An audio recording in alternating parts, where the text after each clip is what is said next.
They climbed into the spacious interior, which smelled like a new wallet. Meir, sinking into his quilted leather bucket seat, had to hand it to his brother. This might well have been the most comfortable chair he'd ever sat in. "Essay?" David said. "Can you feel it?" "Feel what?" "How right this is." Meir didn't answer. His brother unzipped a side pocket of his overnight bag, pulled something out and stuffed it into his trouser pocket. He tossed the bag into the back seat and hit the ignition. Daisy emitted a wet, hungry growl that triggered not unpleasant vibrations up and down Meir's thighs. David rounded the car out of its spot, straightened the wheel, and leaned on the gas. Daisy lurched. He stomped the brake and she screeched to a stop. He caressed the dashboard and in a voice just above a whisper said, "Papa's going to take good care of you." They found Rabbi Kugel waiting in the shade of a Chinese maple, playing phone solitaire in his shirt sleeves. He gave the charger a passing glance when it pulled up beside him, then did a double take. A 1,000-watt smile broke out on his face.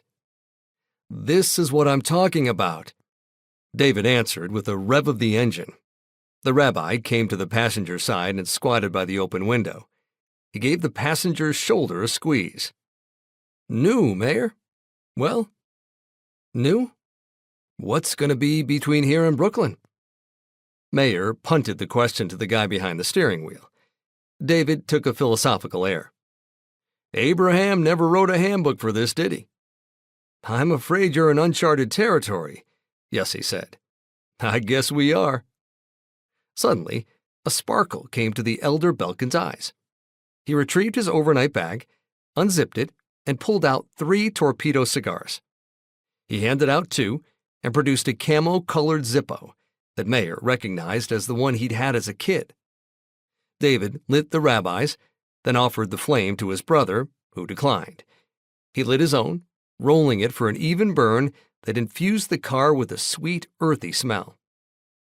Yossi took a few puffs. "Can we get serious for a moment, Meir?" "I guess."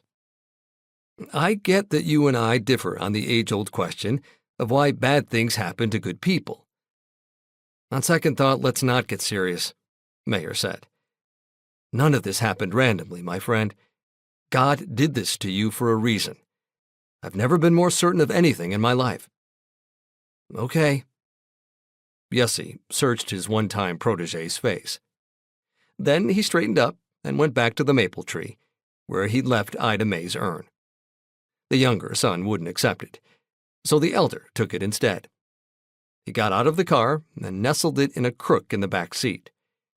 After a moment of consideration, he buckled it in with a seatbelt. The rabbi shook each brother's hand. "Keep me posted on your travels." "Will do," David said. "And Rabbi?" "Yes?" "You're all right." Yossi smiled. "Now, lech lecha, go forth."